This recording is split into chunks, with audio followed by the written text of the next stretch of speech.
suis à nouveau à Mirval. Nous avons du vent aujourd'hui. On se retrouve pour une nouvelle vidéo. J'espère que vous allez bien. Dans cette vidéo, je vous propose donc quelques extraits de mes journées que j'ai passées à Mirval, mes petites sorties, donc avec mes dessins, ma peinture, etc. Donc j'espère que ça vous intéressera.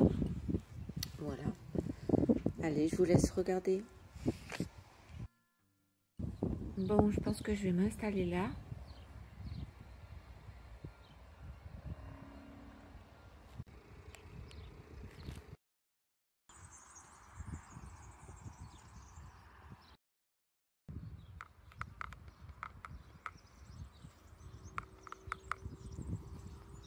J'ai commencé par peindre donc les taches de couleur principales, hein.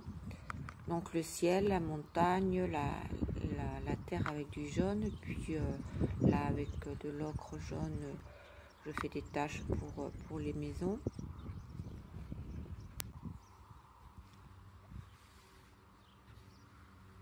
Il faut savoir que lorsqu'on est à l'extérieur, quand on peint à l'extérieur, suivant le temps qu'il fait, ça sèche très vite. Donc il faut essayer de peindre rapidement lorsqu'on veut faire donc des fondus.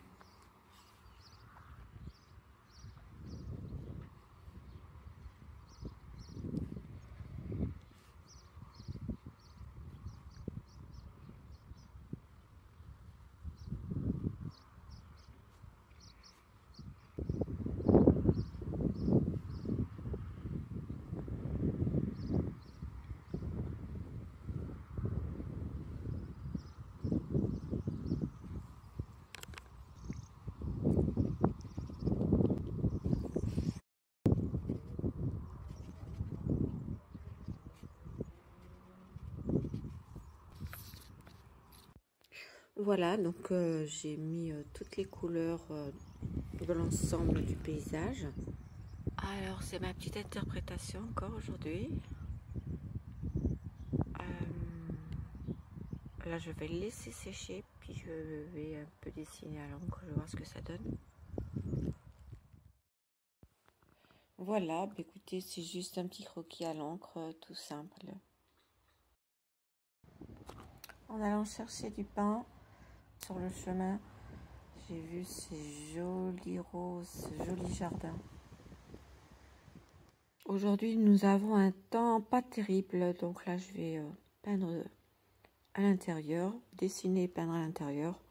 Et pour cela, j'ai pris mon carnet à Neumule et je dessine d'abord au crayon.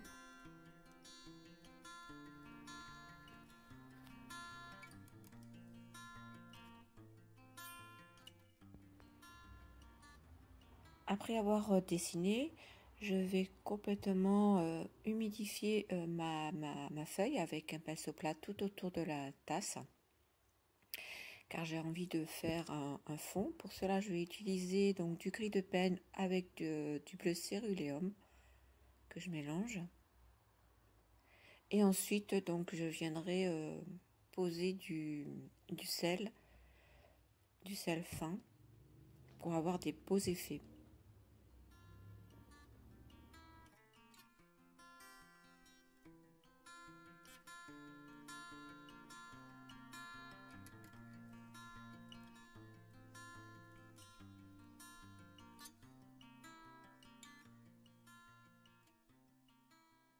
Et là, je pose du jaune de Naples.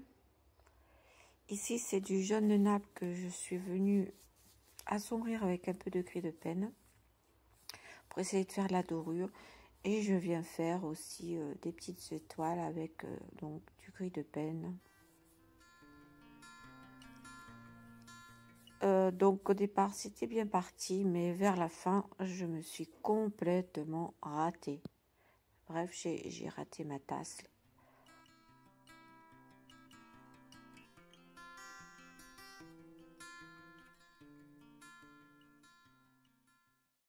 Là, ici, j'aurais dû m'arrêter. J'ai voulu foncer un peu plus et ça a complètement, j'allais dire vulgairement, foiré. Et voici la tasse, pas du tout ressemblante avec la tasse originelle.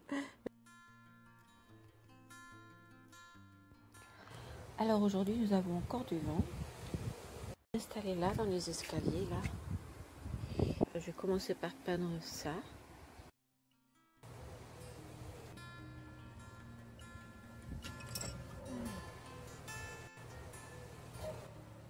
J'ai préparé un petit sketch vite fait au crayon pour voir à peu près ce que je vais faire.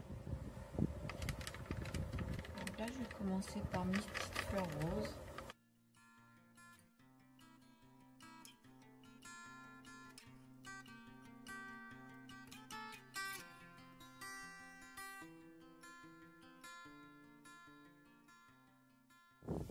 Voilà, donc là je vais faire, commencer à faire les pierres là.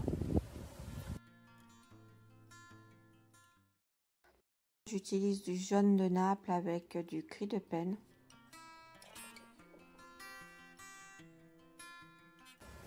Donc là, je vais m'arrêter parce que je crois que la batterie...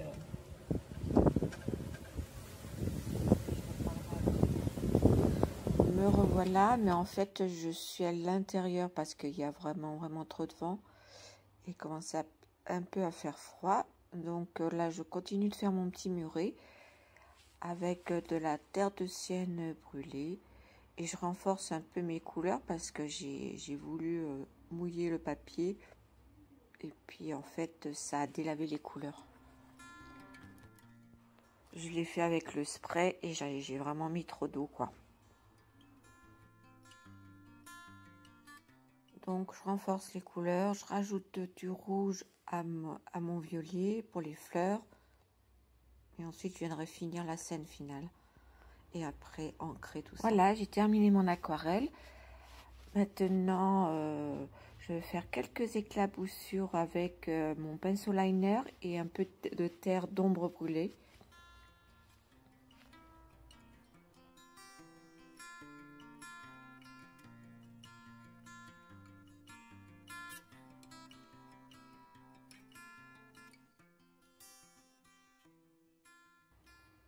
Et voilà.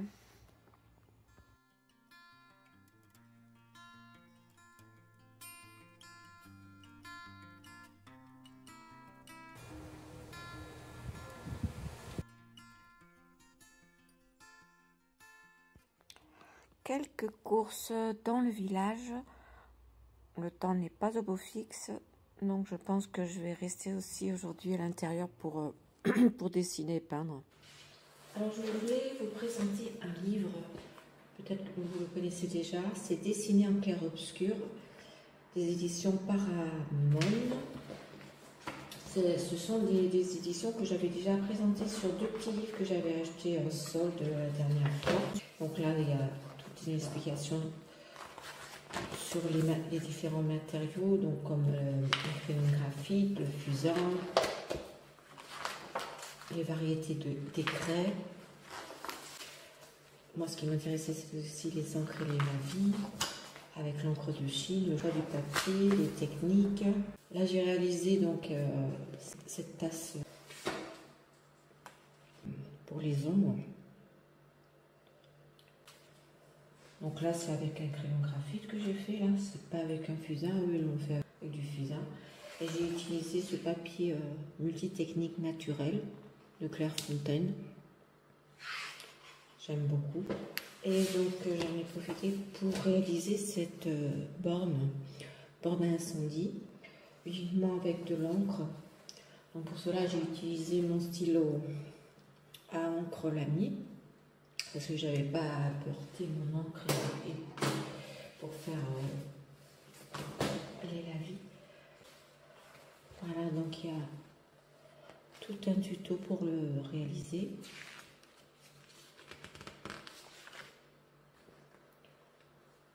Donc là, ils disent d'utiliser un crayon tendre de couleur blanche. Moi, j'ai pris donc un crayon pastel blanc. Et ensuite, je suis venue donc dessiner les contours avec mon stylo à encre.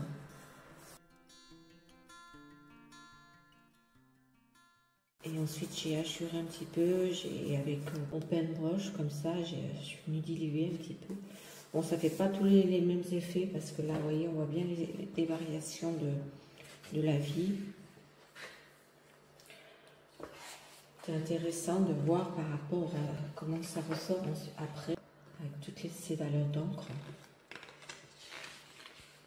Voilà, ben écoutez, je vous laisse regarder l'extrait que j'ai réalisé en vitesse un peu rapide. Et on se retrouve après.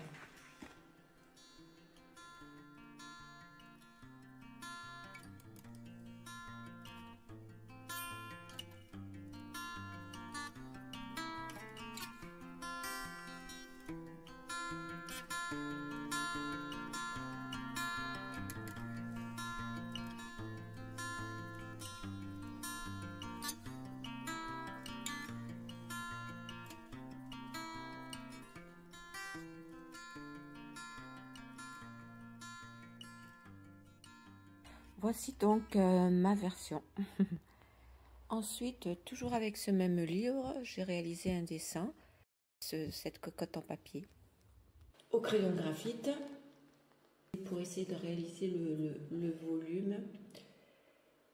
Donc j'ai superposé différents gris, différentes valeurs de gris en fait.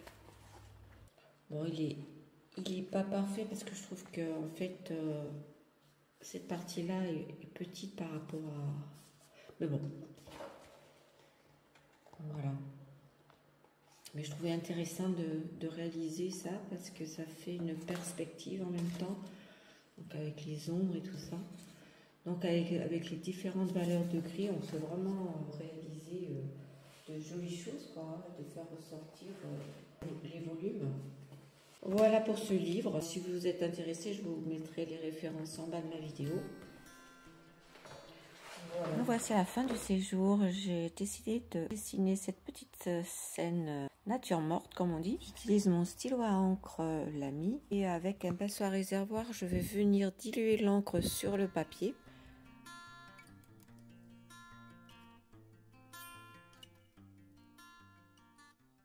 Ici, j'ai réalisé quelques hachures et puis là, avec mon pinceau donc à réservoir, je viens diluer l'encre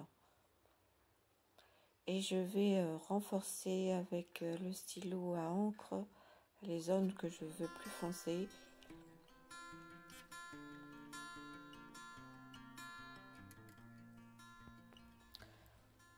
Comme pour la borne à incendie, donc j'essaye de trouver les valeurs de gris. Mais bon, c'est pas facile hein, avec un stylo à encre. Vaut mieux, ce que je conseille, vaut mieux le faire avec de l'encre liquide directement. Car les hachures que je fais, vous allez voir plus tard, pour renforcer les couleurs à quelques endroits, donc en faisant des hachures sur déjà du papier, on va dire mouillé. C'est pas un papier qui s'y prête en fait. Hein. Donc c'est un carnet, en fait, c'est un carnet sketchbook hein, qui simplement pour travailler des dessins en préparation. Hein. Donc sur ce papier, quand vous utilisez le stylo à encre, et comme là, comme j'ai fait, des hachures, ça marque le papier en fait. Mais bon, vous voyez. Donc après, ça part plus en fait. Ça creuse le papier. Là, je vais utiliser de l'aquarelle maintenant pour mes gaufres. Donc là, j'utilise du jaune.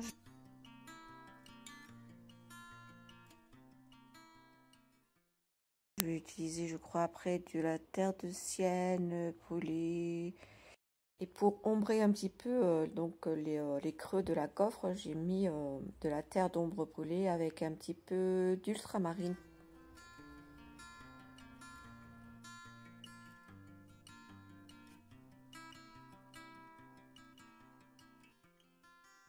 Ici, avec du liquide de masquage, j'ai réalisé les dessins de la tasse. Et ensuite, avec de la terre de sienne, la terre d'ombre brûlée, je viens faire des ombres, etc.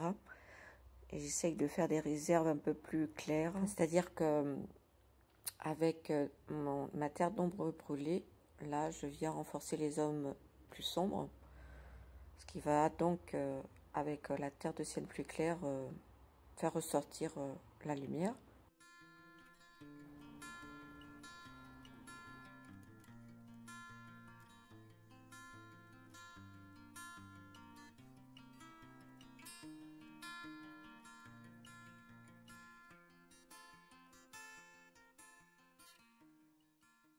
Ici avec une valeur assez foncée que je vais diluer un petit peu avec l'eau, je viens faire comment dire les zones d'ombre et de lumière de la tasse qui normalement sont blanches, mais là je les fais ressortir avec ce violet gris. Voilà, après j'ai fait les ombres et mon sketch est terminé. Bien sûr, tout n'est pas parfait, le dessin, etc. Mais bon, on s'entraîne. Je vais me préparer pour sortir et puis aller peindre dehors malgré le vent. Je suis très heureuse de voir ces jolis coquelicots, mais ça va être difficile pour moi de les peindre avec ce vent. Donc le coquelicot n'arrête pas de bouger. Mais bon, on se lance.